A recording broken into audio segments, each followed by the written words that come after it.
Boa noite, pessoal. Vou apressar um pouco a palestra aqui, porque acho que a gente Pode fica falar. atrasado. Não, pode falar. Transfer Learning, como treinar uma rede neural com pequenos datasets. O Jeff Bezos, ele falou que para você construir uma pequena fortuna com exploração espacial, primeiro você começa com uma grande fortuna. E com Deep Learning, redes neurais, eu acredito que não é diferente. Você treina uma rede neural com um pequeno dataset, começando com um grande dataset.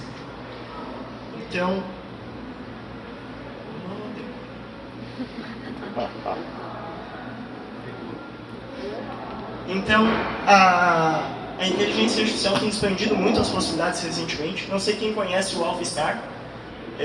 Alguém conhece? O AlphaStar foi uma iniciativa da DeepMind, que é uma empresa da Google, de fazer um bot para jogar StarCraft. E eles utilizaram alguns dos fundamentos do Transfer Learning para treinar o AlphaStar. Então esse é um robô que ele ganhou de um dos melhores jogadores do mundo em StarCraft, mostrando que, enfim, a inteligência artificial está avançando cada vez mais. Acho que tem um delay. Trazendo um pouco mais para a nossa realidade, alguém aqui conhece o Kaggle? Show de bola. Alguém aqui já participou de uma competição do Kaggle? Menos pessoas. O Kaggle é uma empresa que também foi comprada pela Google recentemente, onde outras empresas vão lá e expõem problemas reais, com datasets reais, com premiação também real, para resolver um problema. Então a gente tem um exemplo aqui de uma competição que está rolando ainda, da Share, que é prever o consumo de energia de residências. A gente tem aqui também uma competição na área médica, tem várias competições na área médica, onde para prever pneumonia através do raio-x, e uma aqui da Associação Americana de Radiologia, talvez uma das associações mais importantes que passou pela Kaggle, para detectar, na verdade, fazer a biópsia de ABCs em tomografia computadorizada. Todos esses, 2 dos 3 ganhadores aqui utilizaram o Transfer Learning e acredito que o terceiro vai ganhar, mas realmente falta 17 dias para ir. Então talvez seja o único motivo de por qual as 3 competições aqui, quem não tenha ganhado tenha usado o Transfer Learning. Trazendo mais ainda para a realidade, não sei se todo mundo aqui trabalha com SaaS, a Ziggo é uma empresa de SaaS. Aplicação de inteligência artificial, onde é possível também utilizar Transfer Learning, são previsores de churn, lead scoring, análise de texto. Tem um caso bem interessante, uma competição da Quora, não sei quem viu, que teve no Kaggle, para detectar conteúdo ofensivo, em que um dos 10 ganhadores utilizou Transfer Learning para ficar entre os 10 primeiros. Ele fez a rede neural dele ler a Wikipedia inteira para depois classificar textos de ódio e ofensivos. E a gente vai entender mais pra frente como isso funciona. Por que é difícil treinar uma rede neural hoje do zero? Por que é difícil fazer isso? Geralmente ela exige um alto poder computacional, então exige um grande dataset inicial. A gente tem aí, por exemplo, o ImageNet, que é um dos maiores e mais bem explorados datasets que a gente tem em Machine Learning hoje, sendo mais de 1 milhão de imagens, terabytes de imagens, e convergir nem sempre é fácil. No caso, por exemplo, do AlphaStar, quando eles fizeram a rede completa deles, disseram, a gente vai treinar um bot para ganhar do melhor jogador de StarCraft do mundo, esse bot não convergiu. Então, o Transfer Learning ele ajuda a gente também a atingir a convergência dos nossos modelos, se o objetivo que a gente quiser atingir for muito complicado. Então, o que é Transfer Learning? Transfer Learning é transferir o aprendizado de um domínio já solucionado para resolver um problema diferente. Ou seja, essencialmente pegar uma rede neural que foi já pré-treinada em algum outro dataset e reutilizar ela em outro problema. E reutilizar ela em outro problema não significa que ela precisa ser exatamente igual. a gente pode pegar partes pré-treinadas delas e adaptá-las ao nosso universo e utilizar isso para resolver os nossos problemas. Como, por exemplo, a gente viu ali, eu tive a felicidade de participar e ganhar uma medalha no Kegel, a competição da Associação Americana de Radiologia. Você pegava uma rede neural pré-treinada na ImageNet, modificava ela um pouquinho e usava ela para classificar tomografias. Então, e por que o Transfer Learning funciona? Por que eu pegar uma rede neural que... Alguém aqui já treinou uma rede neural? Alguém aqui conhece TensorFlow, PyTorch? Ah, mais gente treinou. Quem aqui prefere o PyTorch? Quem aqui que prefere o TensorFlow? Caraca, todo mundo prefere o TensorFlow. Eu prefiro o PyTorch. Ele é mais Python. Mas essa é aquela divisão assim, NVIDIA e AMD.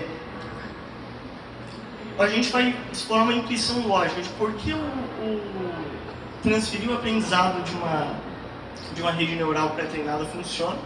E assim, a lógica ela é bem simples, né? Se eu tenho uma rede neural que ela aprendeu a ver, por exemplo, foi treinada na ImageNet, que é um dataset que tem carros, caminhões, pessoas, pássaros, peixes, e ela aprendeu a ver tudo isso, se eu quero usar ela para, por exemplo, detectar só carros e caminhões, cara, ela já sabe o que é uma roda, ela consegue reutilizar isso para resolver o problema que eu quero resolver. Mas por que, por exemplo, isso funciona também? Por que isso me ajuda a achar um AVC numa tomografia computadorizada? E é aí que a intuição matemática, eu acho que ela entra um pouco mais a fundo para a gente entender e poder explorar datasets cada vez mais distantes uns dos outros para fazer transfer learning.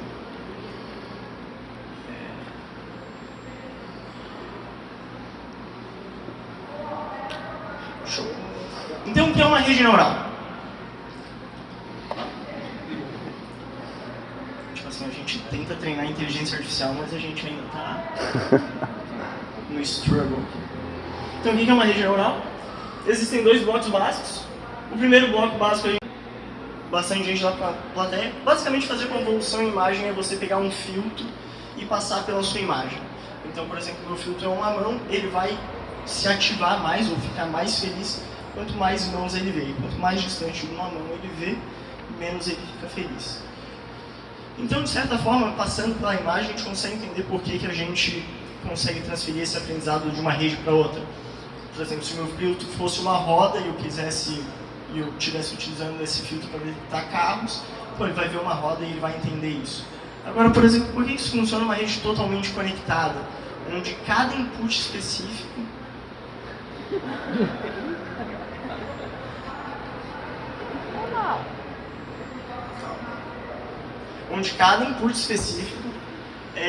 vai para um neurônio, que é uma unidade de processamento, que é conectada a saída dele entre todos os neurônios de entrada, que é conectada à saída. Tipo, o que ele aprendeu ali e por que isso me ajuda a convergir no meu problema? Então aqui está o exemplo de uma rede treinada na ImageNet. Esses são os primeiros filtros convolucionais do primeiro layer e esse do segundo. Então a gente pode ver que no primeiro layer essa rede neural ela aprendeu que cada pixel aqui é como se fosse um neurônio, um parâmetro treinado. Na verdade, como se fosse não, ele é um parâmetro treinado. A rede aprendeu que cada pixel desse aqui é importante para a sua função. Então a gente consegue ver que eles têm alguns filtros de detecção de linhas horizontais, linhas na diagonais, alguma coisa de cor. Na segunda camada ela já começa a abstrair um pouco mais, alguns padrões quadriculados, algumas texturas. E a gente consegue entender isso mais logicamente por que funciona, né? Mas voltando à rede convolucional, você tem uma pergunta? Tem, eu fiquei numa dúvida. E isso daí são as camadas da rede convolucional ou as camadas da rede totalmente conectada? Esses são os filtros da rede convolucional.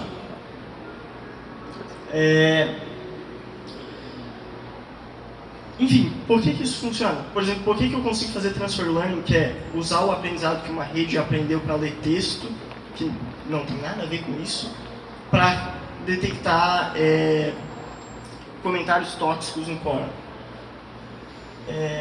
Basicamente, e daí a gente precisa começar a entrar um pouco mais na matemática, uma rede neural é como uma equação não linear que a gente aprende no ensino médio, tipo C mais BX mais AX ao quadrado. Só que ao invés de X, ou X e Y, ela tem X e Y e outros 61 milhões de parâmetros. E aqueles 61 milhões de parâmetros são cada neurônio que a rede totalmente conectada tem, ou cada pixel dos fluxos convolucionais. Então ela é essencialmente isso, ela é uma grande equação matemática. Tá. E o que significa treinar essa rede neural? Treinar uma rede neural significa dar um valor para esses parâmetros. É isso que a gente está fazendo, é um problema de otimização. A gente não sabe o valor de x, a gente chuta um valor de x inicial e vai procurando os melhores valores de x que resolvem o nosso problema. Então, essa foto aqui é literalmente exatamente isso. A gente tem, cada espaço desse aqui representa um estado possível, um valor possível dos 61 milhões de parâmetros que a gente tem na nossa rede neural. E a gente vai caminhando por esse espaço para achar o mínimo valor de erro possível, a altura que representa o erro. É a nossa função de erro, o quão distante a gente está no nosso objetivo. Então a gente tenta simplesmente minimizar essa função de erro.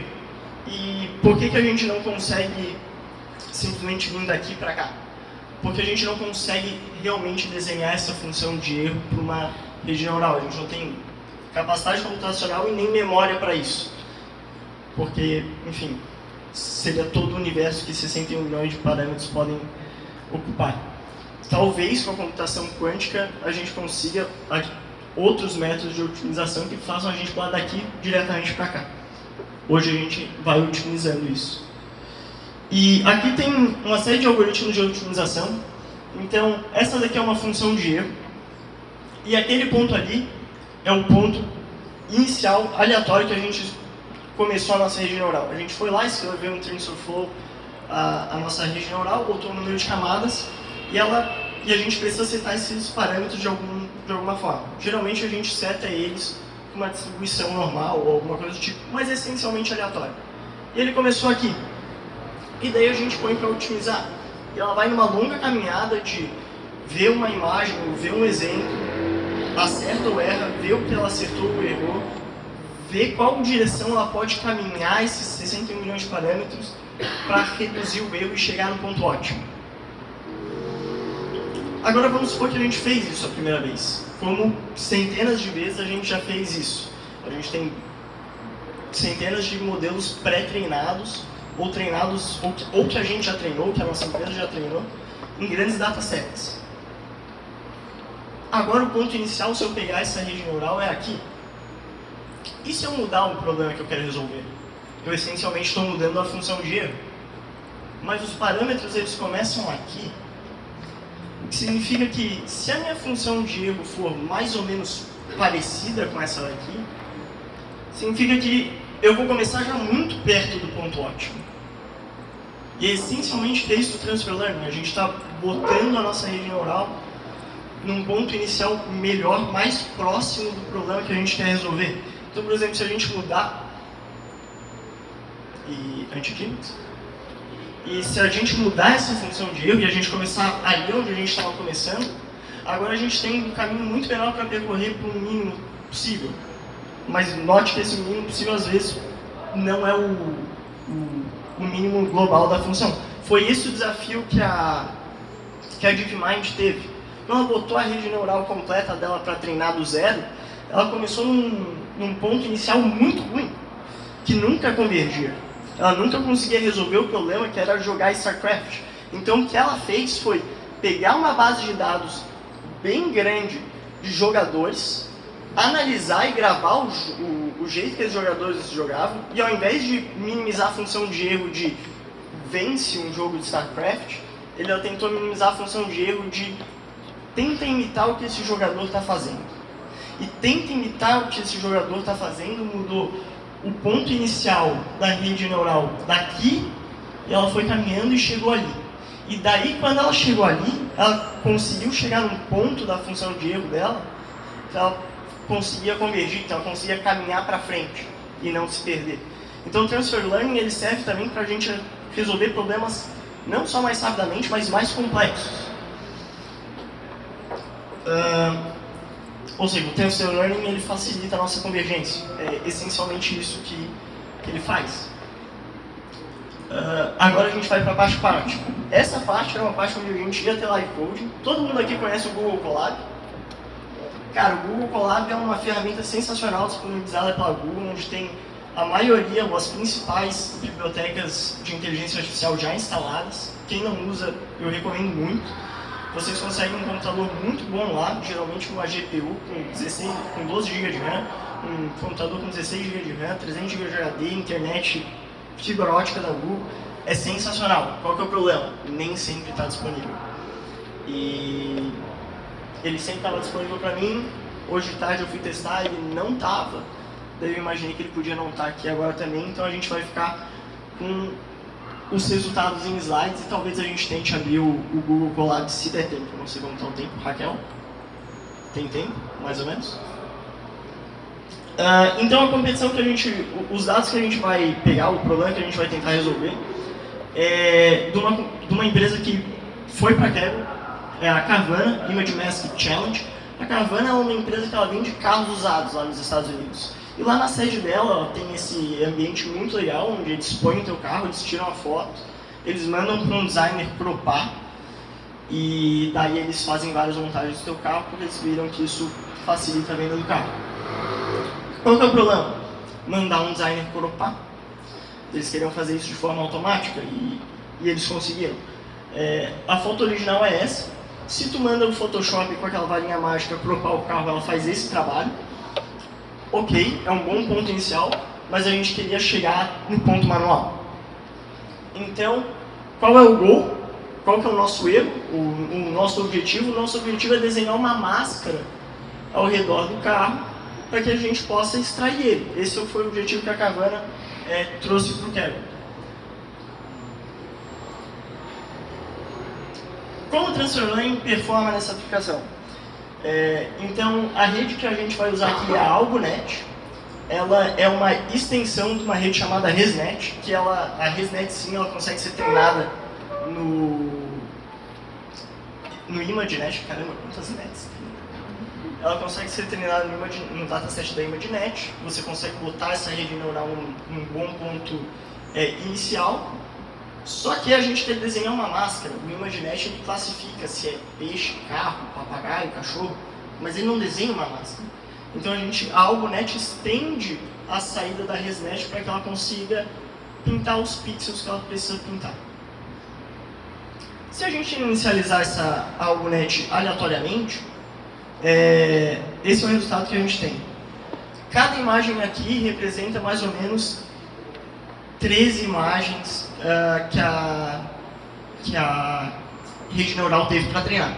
Então, por exemplo, na primeira imagem, ela não sabe nada. Tudo para ela é bom. Na segunda, depois que ela já viu 13 imagens, ela começa a entender que o carro é importante. Lá pela 30ª imagem, ela dá mais atenção para o carro, mas ela não consegue ver.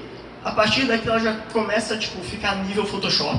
Isso é 60 imagens, então já é mesmo ela não treinada, não pré-treinada, a gente já consegue resultados bons. E, enfim, depois de 110 imagens, esse é o resultado que a gente tem. Não resolve o problema, sabe? Não tá legal. Mas isso é uma rede inicializada aleatoriamente. E se a gente começar ela com um ponto um pouquinho melhor? Será que a gente consegue fazer ela convergir mais rápido? Será que a gente consegue melhorar o nosso resultado? Não mudando absolutamente nada, não mudando método de otimização, nada. Tudo que a gente fez foi iniciar ela num ponto diferente, num ponto um pouco melhor, mais próximo do nosso Google.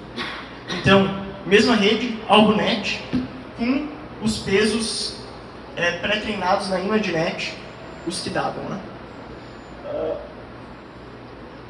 Ainda bem que não foi para esse slide. Então, no início, ela ainda acha que tudo é bom, porque, de novo, a parte final que faz a máscara mesmo, ela ainda está num estado ruim, ela nunca foi pré-treinada antes. E ela começa a melhorar muito mais rápido já. E daí, já com umas 40, 60 imagens, ela tem um resultado muito bom, cara. E ela vai melhorando isso. E no final das mesmas 110 imagens, é isso que a gente tem. Então, pô, muito mais próximo, muito melhor que o Photoshop. Não tá perfeito, mas ela viu uma vez cada uma dessas 110 imagens. Então a conversão é muito mais rápida. Num programa que nem tem tanta relação assim com a ImageNet. Então o que eu queria que vocês tirassem dessa palestra? Às vezes é muito caro fazer um dataset desse. É muito caro, tipo, você precisa ir lá, pagar o designer. A Carvana fez com 4.000 imagens, então são 4.000 imagens que você precisa recortar na mão. Cara, se você for no Google e digitar carro, caminhão, cupê, entre outras, você consegue centenas de milhares de imagens facilmente, barato. E você pode usar isso para pré-treinar a sua rede neural. E você pré-treina ela nesse dataset que é barato, que é fácil de convergir, e só expande ela um pouquinho para ela fazer isso. Um passinho de cada vez. De novo, foi isso que a Alphystar fez. Então, se tem alguma coisa que vocês podem tirar dessa palestra, nem sempre a gente precisa partir do dataset caro ou do zero. A gente pode ir um passinho de cada vez, com datasets baratos e atingir bons resultados. É isso. Se vocês tiverem perguntas. Algoritmo genético para auxiliar. Algoritmo genético. Vamos... Assim, essa imagem é uma boa imagem para falar sobre algoritmo genético. O que é algoritmo genético? E por que a gente não usa ele na otimização das redes neurais? Redes neurais são ela é essencialmente uma equação perfeitamente diferenciável. E se você consegue diferenciar, você consegue saber qual é a melhor direção para você ir, para ela baixar o erro.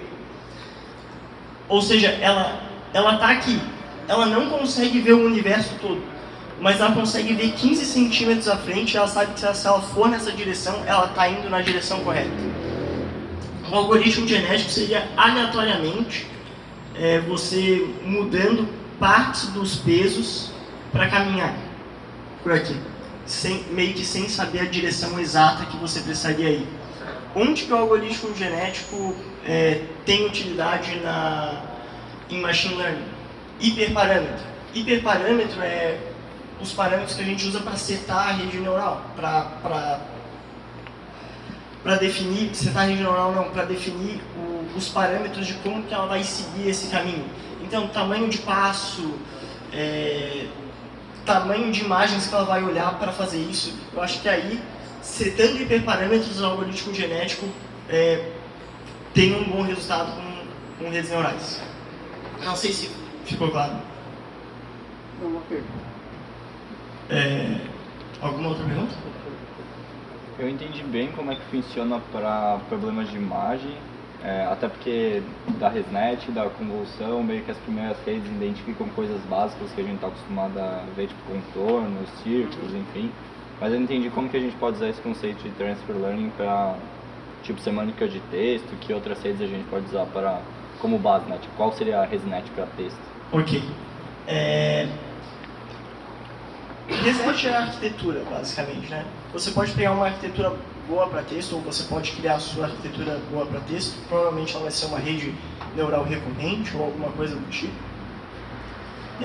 Mas, por exemplo, como o top 10 da competição de detectar hate speech, discurso de ódio. Como que ele fez, como ele utilizou o Transfer Learning?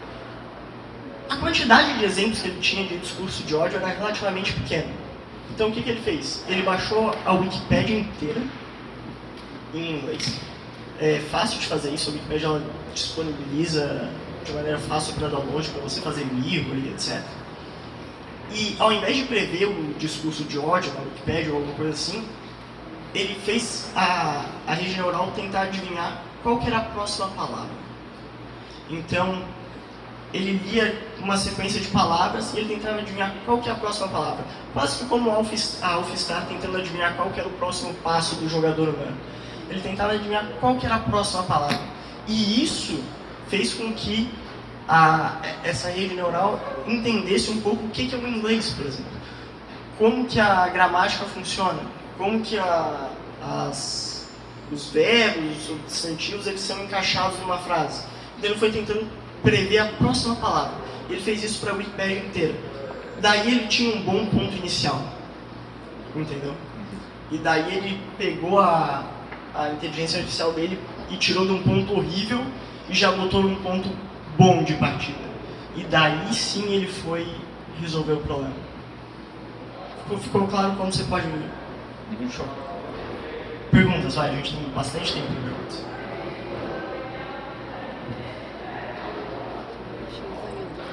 Ou não?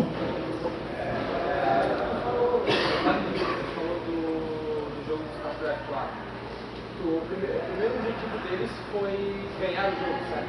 Falou uma coisa assim. E depois eles meio que mudaram essa perspectiva do problema para elite de jogadores, que eram sei lá. Como é que eu consigo observar para ver como mudar a perspectiva do meu problema para conseguir se encaixar nessa solução? Boa pergunta. Com certeza isso é bem específico do problema. Tu tem um exemplo de que tu quer? Não, só porque eu vi que você deixou de resolver um problema para resolver outro que, resolvendo esse outro, tu meio que resolveu o problema. Mas eu vi que mudou o problema que foi resolvido. Entendi. Então, o que o pessoal da AlphaStar fez? Eles tentaram resolver o problema final logo de cara. Não conseguiram porque não convergiram.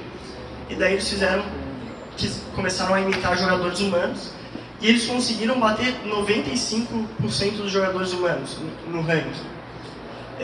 Só que eles queriam bater o melhor do mundo. A partir dali, eles mudaram o objetivo de novo para o objetivo original e disseram ganha o jogo, tu está num estado melhor agora, e ela conseguiu aprender e ganhar o jogo e superar o nível humano. Um exemplo foi o que eu acabei de dar. A pessoa queria detectar discurso de ódio, não tinha dados suficientes, ela foi para a Wikipédia, tentou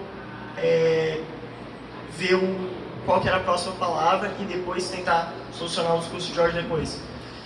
A gente pode fazer um stretch bem grande aqui, simplificar bem grande, bastante as coisas, mas para dar um exemplo assim de brinquedo, vamos supor que a gente queira fazer um carro autônomo.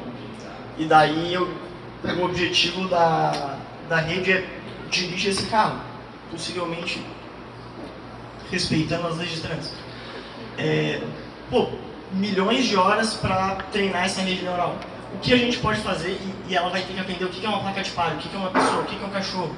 Então o que a gente poderia fazer é, de novo, ir no Google Imagens, fazer uma query por cachorro, placa de pare, carro, caminhão, treinar ela para classificar esses problemas, esses objetos, porque daí ela já vai estar num ponto onde ela entende o que é uma pessoa, o que é um carro, o que é uma estrada, o que é uma paisagem, e daí ela pode tentar só aprender a dirigir o carro, talvez. Também tu treina ela, para ela estar melhor para ser treinada. Isso, exatamente isso. E quando que isso é bom? Quando essa parte inicial aqui é mais barata do que essa parte final aqui. Se fosse mais barato botar um carro na rua, cara, bota, mas não é. Não seria mais questão de tempo e processamento de máquina para sair de um ponto horrível e chegar num ponto bom direto? Por exemplo, o carro pode mandar ele simplesmente ver as placas, como tu deu a sugestão, mas também poderia começar ele ligar e tentar, não vai ligar agora, depois ligou e assim crescendo devagarinho. Para mim, eu não consegui entender tão rápido porque esse exemplo seria melhor. De primeiro aprender as placas. Claro, custo, trânsito, mas no caso eu não consigo entender porque, por exemplo, no jogo, será que não precisava de mais tempo e mais processamento de máquinas para chegar lá? Tá. Esse é um bom ponto. Às vezes é simplesmente uma questão de tempo. E na maioria das competições que a gente resolve, por exemplo, no Kegel ou coisa do tipo, realmente é. No caso da Alphstar, não era tempo ou não era restrição computacional. É que a função de erro, ela é tão bizonha Sim. que o algoritmo realmente não convergia. Porque tem um problema de se esse algoritmo de otimização, por exemplo, ele cai num mínimo local, Tá. às vezes ele não consegue sair dali. E era isso que estava acontecendo com a Alphstar. O problema era tão complexo, e tem outras coisas além disso, que é muito fácil você treinar uma inteligência artificial quando o teu objetivo está diretamente na tua frente. Tu fez um passo, eu desenhei uma máscara, o resultado é esse. Eu consigo diretamente comparar e saber exatamente a direção que eu preciso ir. No caso de um jogo de StarCraft, cara, o teu objetivo está milhões de passos na frente, 2 horas depois. Como que tu sabe que a casa ou o worker que tu fez em 5 minutos iniciais do jogo foi o que te levou a perder, sabe? Essa desconexão também com o objetivo torna a função de erro muito instável, que faz necessário tu simplificar ela no início para estar num ponto melhor. Beleza. Chame de partido. Chame de partido. Hã? Chame de partido. Não sei o que é isso. Mas adoraria discutir no Coffee Break. Não, tem uma pergunta. Você chegou a fazer um comparativo com outras redes como o GAN, por exemplo, Generative, né? Adaptive, você chegou a fazer algum tipo de comparativo, principalmente questão de imagem, né? Que parece que está tendo tem alguns problemas, mas tem um ganho também de performance bem legal, né? Principalmente com imagem. Cara, GAN é um negócio fenomenal, que é Generative Adversarial Networks. Você põe... Todo mundo sabe o que é GAN? Umas pessoas sim, outras não. O que é? Ao invés de você ter uma função de erro, de tipo, tá aqui a minha máscara, ou sei lá, essa pessoa tem um AVC, você põe outra rede neural para ser a sua função de erro. E elas são adversárias. Então, por exemplo, um dos objetivos do GAN é, por exemplo, gerar deepfakes, que é você tentar botar a cara de uma pessoa em outra pessoa. Ou que já está em vídeo até, agora as pessoas conseguem fazer vídeo do Donald Trump falando coisas que ele nunca falou. Então, como que isso funciona? O objetivo de uma rede neural é gerar essa imagem, que é a parte generativa da cara do Donald Trump em outra pessoa, e o objetivo da rede neural de função de erro é descobrir se aquela imagem é real do Donald Trump ou não. E nenhuma das duas se conhece, e de vez em quando tu joga uma imagem real do Donald Trump para a função de erro e ela vai tentar prever se aquilo é uma imagem real ou não. Outra hora tu vai jogar uma imagem gerada e tu vê se isso é real ou não. E basicamente elas são adversárias, elas ficam tentando competir. Uma para se tornar cada vez melhor em detectar uma imagem fake de uma real, e outra cada vez melhor para gerar uma imagem fake que se pareça muito com a realidade. E com certeza, todos os papers de GAN que eu vi, eles começam com redes pré-treinadas, porque eles não conseguem fazer isso do zero. Pela função de erro ser uma outra rede neural, tu não consegue fazer convergir. Vamos supor que você vai começar um projeto do zero, você vai pegar uma rede pronta. Tem algum rule of thumb, alguma boa prática que você pegaria? Pegaria só as primeiras camadas, coloca como se fosse camada, seus parâmetros, primeiro, pega direto boa parte da rede. Onde você começaria? Cara, a competição da Carvana, eu não falei aqui, mas foi uma competição que foi há 2 anos atrás e eu fui muito mal. Eu fui muito mal porque eu não usei Transfer Learning, eu não sabia como usar o Transfer Learning naquela aplicação na época. E, cara, minha sugestão é aproveita o máximo possível.